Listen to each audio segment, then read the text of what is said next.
I think that this is going to be an interesting little project and certainly something that any one of you can take on yourselves. A big hello to you. It's really great to see you. I hope you're all doing really well and staying safe. But today, well, it's Friday and we're going to be looking at a project that I've been working on up here in Weir Yard. I've been trying to get back to a more modelling outlook, and following on from the lever frame that I built in the last video, it really got me thinking that wouldn't it be nice to detail up one of the actual signal boxes here on Weir Yard. So I did use the O-Gauge kit on this just to add a little bit of visual interest. But Ratio do a 00 version of that kit, and it got me thinking that I've got a really nice Oxford Rail signal box. It's a resin building, and actually there's nothing inside it. It's completely hollow. So I've taken on the task of detailing that interior, putting all the working lever frame in there, all of the paraphernalia of a working signal box, and I'm going to add lighting to it as well, because there's no point in adding these building interiors if you can't actually see anything. So how did we do? Well, come with me, and I'm really looking forward to showing you how this project panned out. And we've got the affiliate links in the description box down below if you would like to take on a project like this yourself, and head on over to Rails of Sheffield for either the 00 or the O-Gauge version of this kit. And we've got all the merchandise as well. Do check that out down below. It's a really great way of helping to support the channel and getting something really great too. So let's go and see how did we do.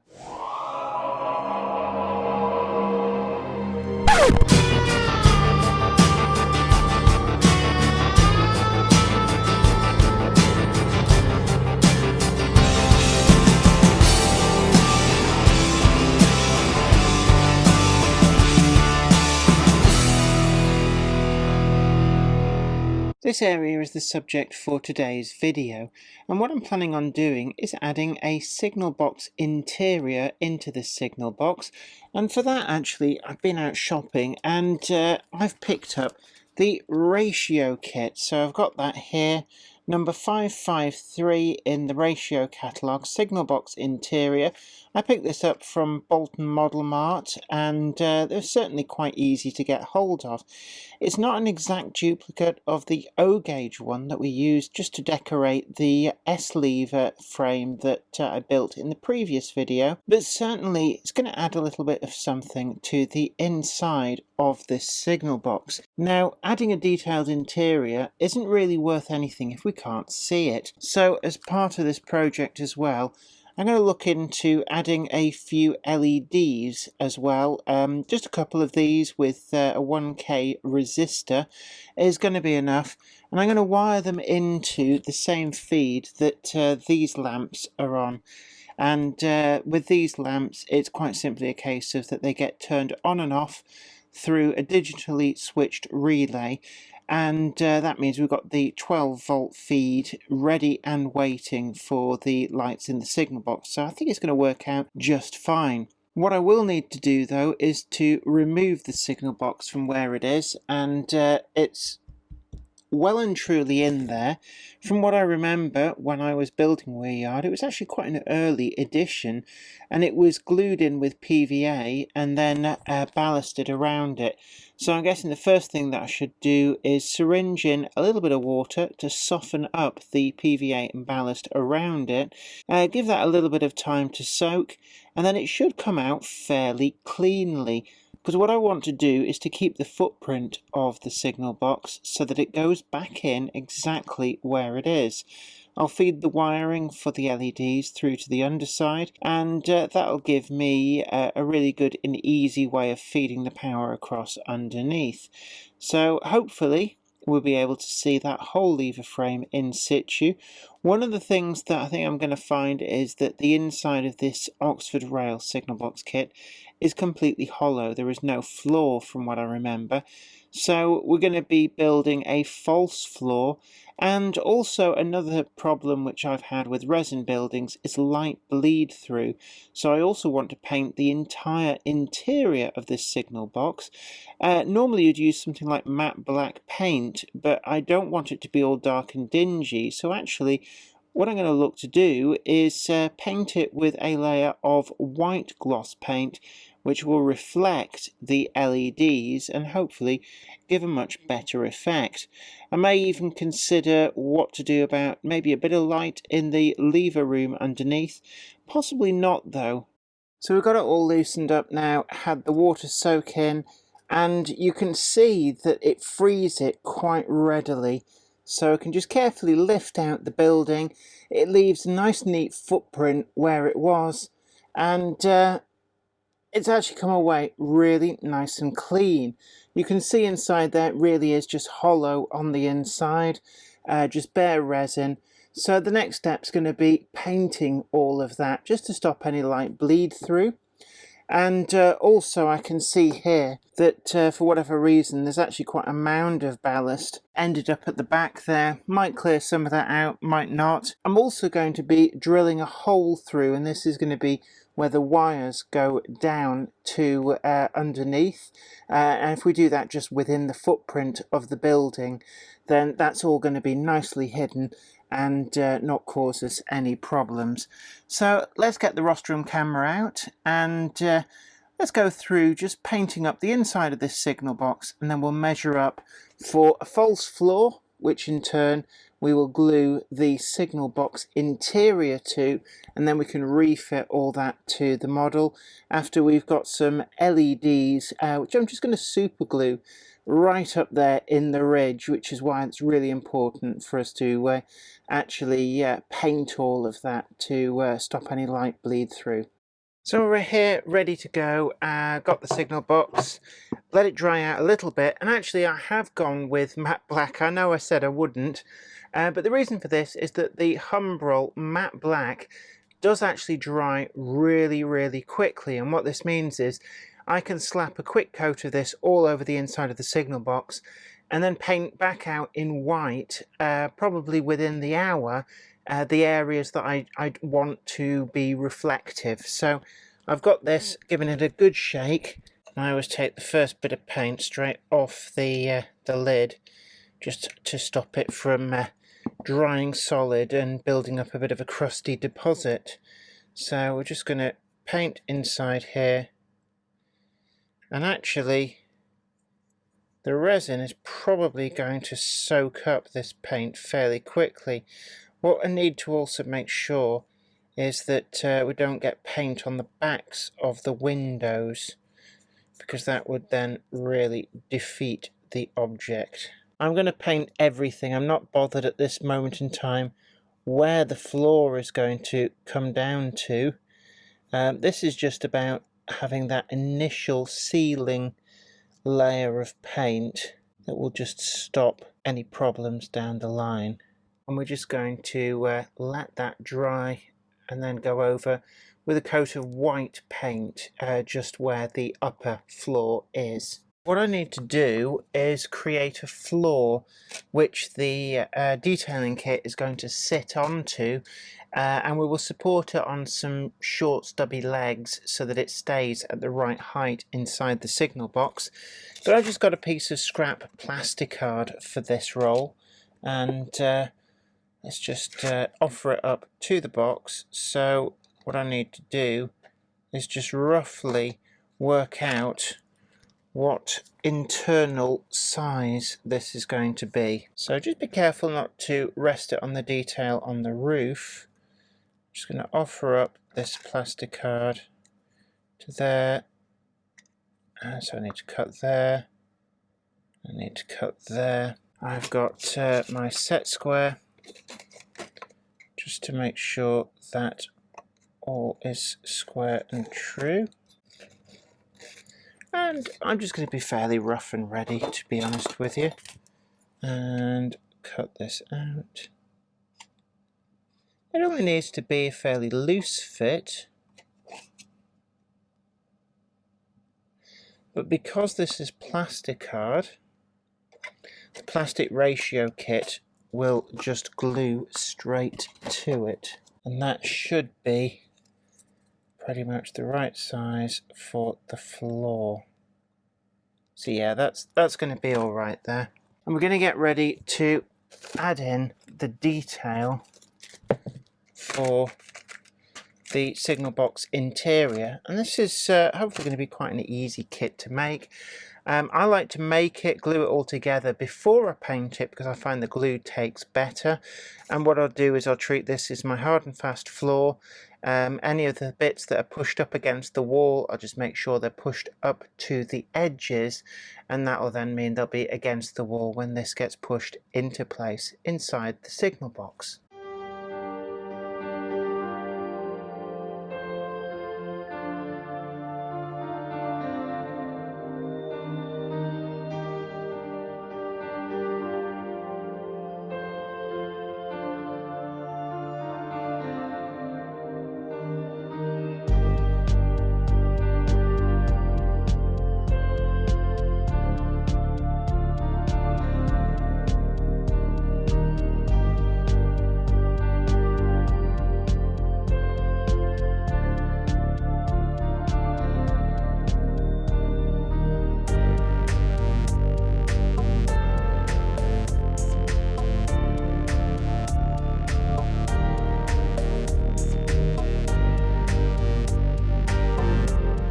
So we've got the basic interior all done, glued together.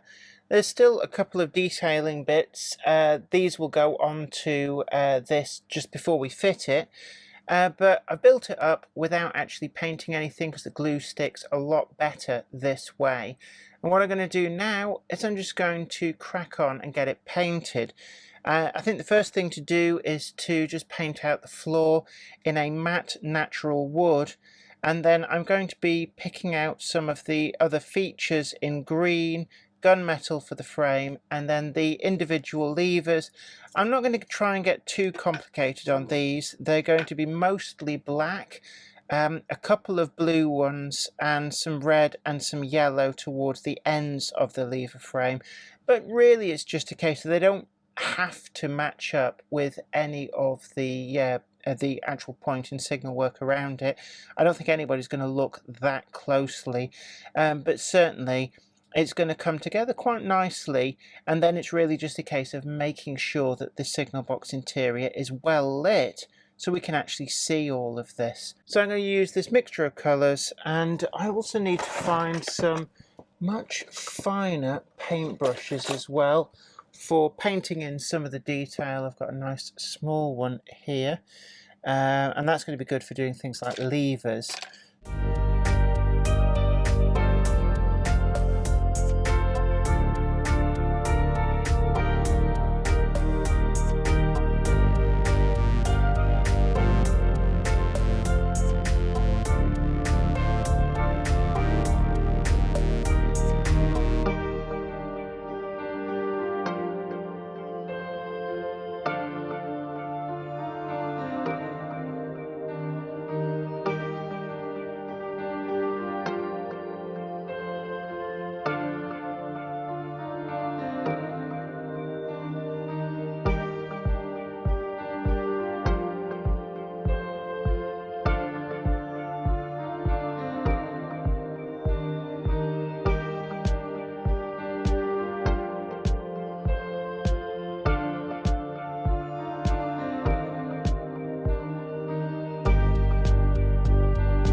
This is the finished interior.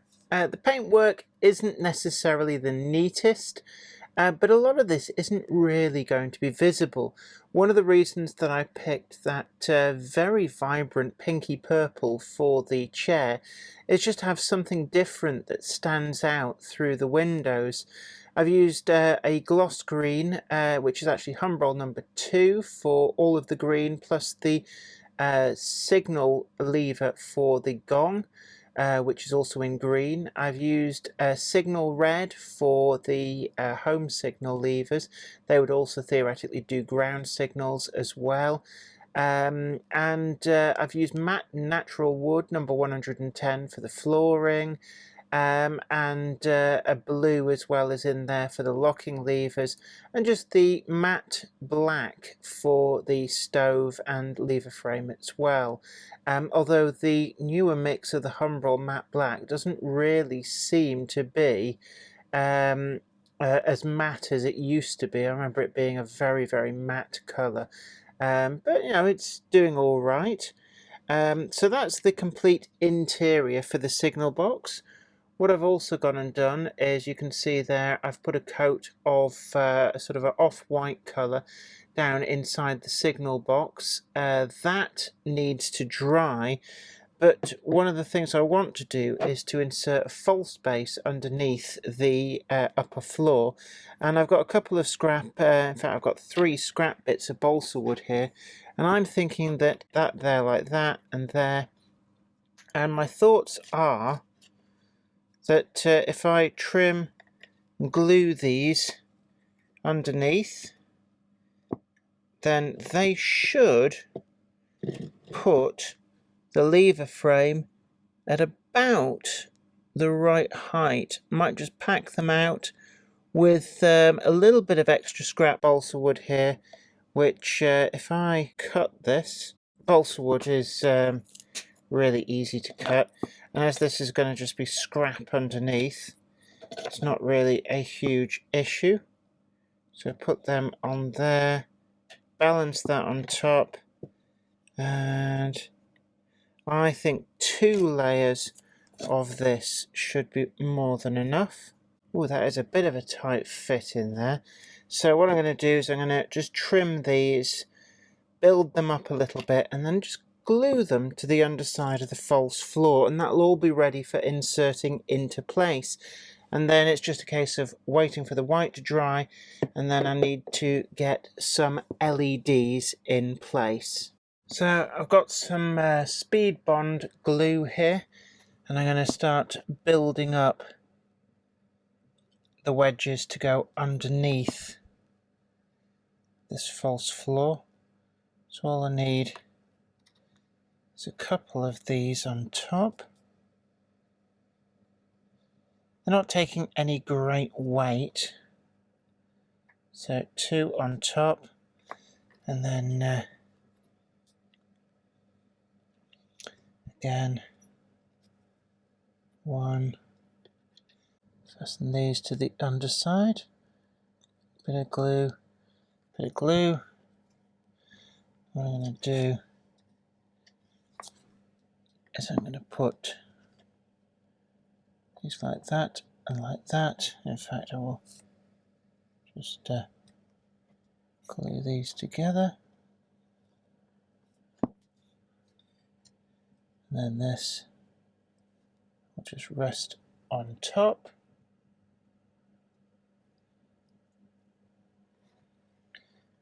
And that's going to be the false floor to go inside. Just move that over like that. And it's just a case of now, leave that glue to dry. It's really just to hold this up, so when the signal box fits down over the top, the floor will remain at the right level. Just looking inside there, we've still got some quite wet paint. So I'm going to go hunting now for some LEDs. I had thought about using those nano LEDs, but they can be a bit fiddly.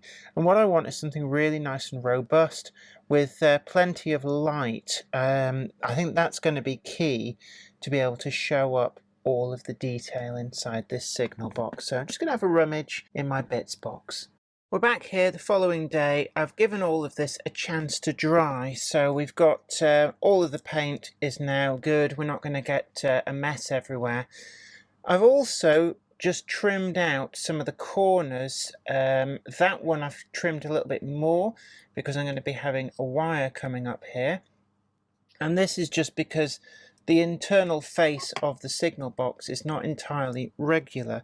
So you can see in there the white has dried. It's got quite a glossy finish despite being billed as matte. That does seem to be an issue with some of the Humbrol paints, but it will suit our needs. Now the internal floor with these spacer blocks, let's just make sure we've got it the right way around. This now does slide into the building quite nicely. I've got this the right way around. Yes, I have. So it's a little bit of a tight fit, but that's kind of what we want. And just jiggle it a bit, and then it goes in, and that then does mean that we've got it at the right height. I don't know how easy it is to see in there.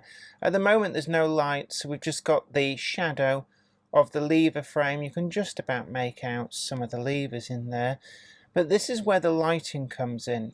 And as I said before, there's no point in putting a really nice detailed interior into a signal box if we can't actually see it. I know there are some people who really do like the sense of satisfaction that they know that you know, the interior of buildings have wallpaper pictures on the walls, even if nobody can see them, but I'm not one of those people.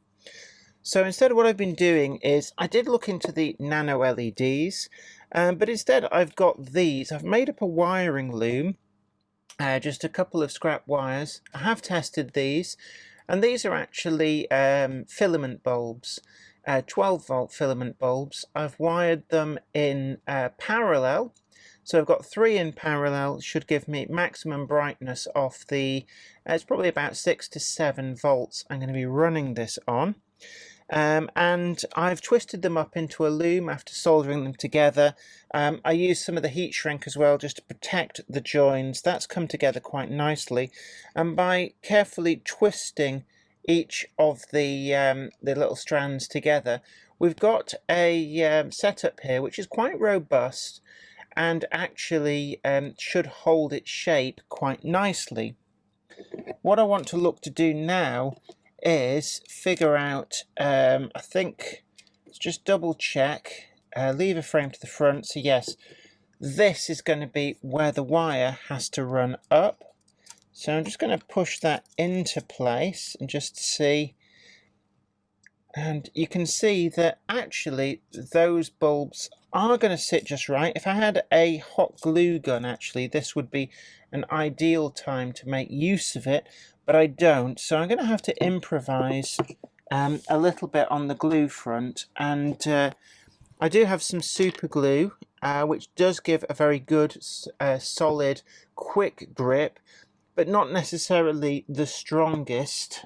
And what I might do is use the super glue just to quickly hold it, and then I will build up with some of the speed bond, which hopefully when that dries will just give a little bit more robustness to the bond. So I'm going to put this in before we get the interior in place, and I'm going to try and put these lights more towards the top of the building and get those glued in place, and then we're going to come back and I'll show you how it's come together. I used super glue just to fix some of the wires in, and I've gone over with a little bit of that speed bond just down there, which is going to take a bit longer to dry. Not really too bothered, but it'll just give it a little bit of extra strength once all is set and in place. I've already tested these again, they're all working just fine, and they do illuminate the interior quite nicely. I've also taken a little bit of time to add some black paint to the front of the spacers on this. It's still just drying. The reason for this is because through these windows you would otherwise just see that very light balsa colour, which I don't want. I just want that to be dark inside there, and that will ensure that these don't become a distraction when viewing the signal box. Now I may need to just trim this little corner just a little bit more, and that's absolutely fine, just to get the wire through. And then it's a case of another test fit of this inside the signal box, and then we're going to take it over to the layout, feed the wire down through the hole that I've already drilled in place for it, and we'll look to glue the signal box back into place. And then it's a case of getting the wiring in, wired up, make sure it works again. There's a lot of checking at every stage just to make sure we've not snagged a wire somewhere. And then once all that is done, we can just bed back in the signal box. I'm going to use a little bit of very fine clump foliage around the base just to hide any join where we've broken it out from the ballast.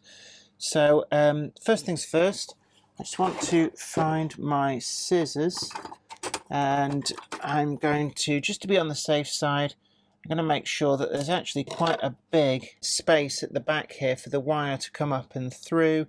I don't want things getting snagged, and you're just not going to really see that through the windows. It's not a problem. Let's get a test fit now. Just being careful not to get any of this still slightly damp black paint onto me. And I'm just going to pull this wire down and out of the way. Just to there. And I'm going to offer up the interior, just gently slide that into place just until those are about level, and then it's a case of I'm going to test it once more, and then let's get this mounted. So I brought the signal box here to where my little programming and test tracks are. Now this track and this track, they are DC. I use those for running in and some degree of testing, but it does also mean that I can test other things as well. If I just turn the power up to about 7 volts and I just get the wires on the end, then if I hold them to the track, then you can see that the interior lights do come on. I'm just going to turn off the really powerful light that's shining on this, and hopefully that will show up the interior a lot better. So just, yeah, it's actually a lot more visible to the naked eye. When I'm looking in there, I can see the lever frame, I can see the furniture behind, and actually it does look quite nice. Certainly, for the average viewing person, that really is a great effect. So you can see in this area, I've taken away some of that huge mound of ballast. I hadn't realised just how big it was, and just generally tidied up the area. I've got the signal box already, you saw it tested, and one of the things I am going to do is just make sure that there's no real loose sand or anything underneath where the signal box is going to be going. So I'm just going to tidy up some of this, and I've got a hole in the corner there. I've already drilled that, and I'm going to feed the wires down through there. I'm not too bothered at this stage about the underside. I'll get to that later on. So what I'm going to do is I'm going to just place the signal box over here, and I'm just going to use the wires, just get them through the hole.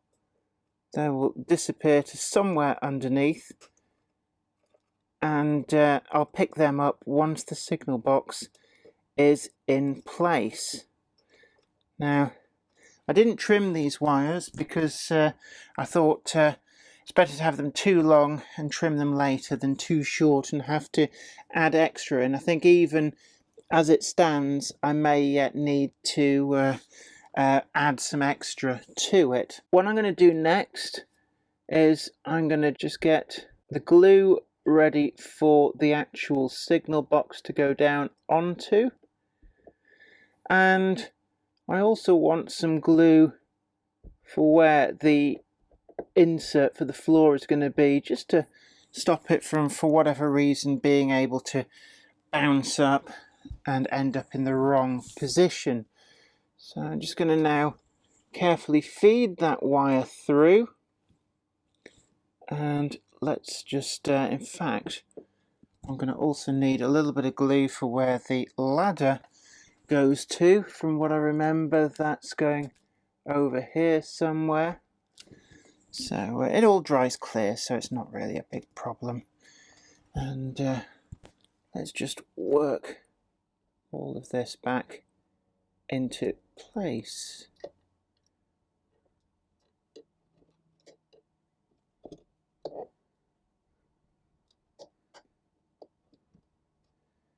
It is interesting that, why is that not? It does feel like something is just there. And that is down and into place, and I can see that the floor is sat level. We're all in place. I'm quite happy with that. Just give it one little final push. I'll tidy up around the edges once everything is done, but it really is easy to fit everything back into place, and it's one of the reasons that with the little bit of water the PVA does split off, so we got the signal box out really nice and cleanly in the first place, and it does help for it going back in like this. So I'm just going to tidy up around the signal box now, and for this it's really simple.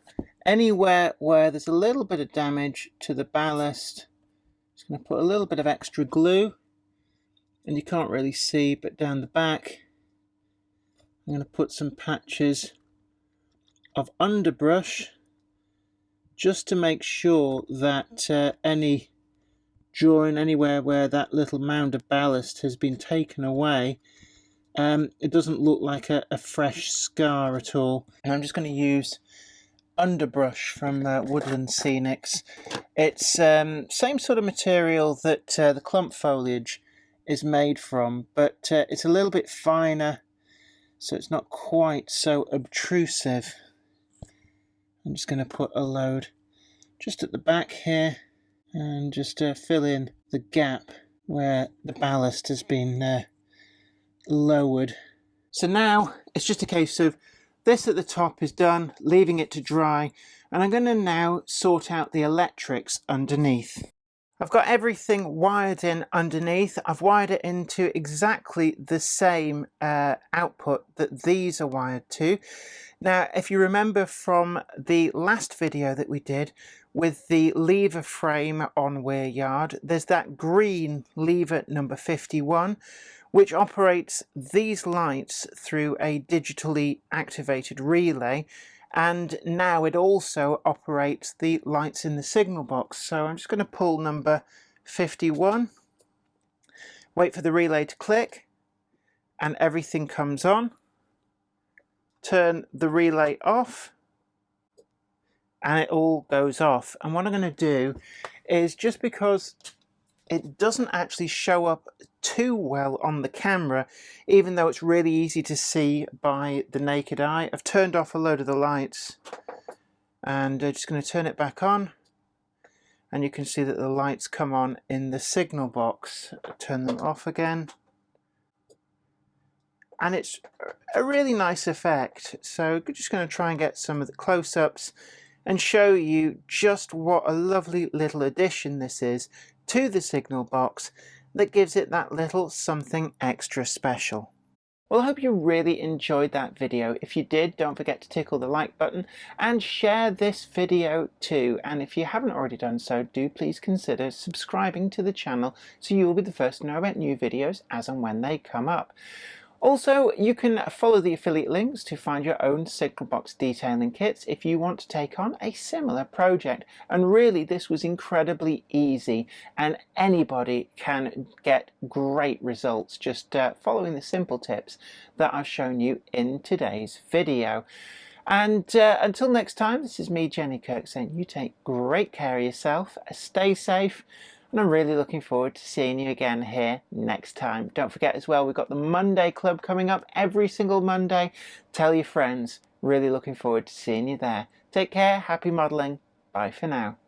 I'd like to send out a huge thanks to everybody who supports me on Patreon. And an extra special huge thanks goes out to Anthony Kidson, Offshore Allen, oorail.co.uk, Michael Lockie, Helen Sink, Peter Bolton, Brian and Dorothy Mudd, Gary Lewis, David Quinn, Sparky107107, George Botterini, Chris Moss, Robert Steers, MD of San Juan Model Company and Grantline Products, Sam Yates, Dale Williams, John N from NC, NYMRish, Jonathan Foster, Peter, Graham Foster, Clifford Ison, Larry W. Grant, NI Railways 4000 class, Ian Coulson, and Alan Dickerson. Thank you. Without you guys, I couldn't do this.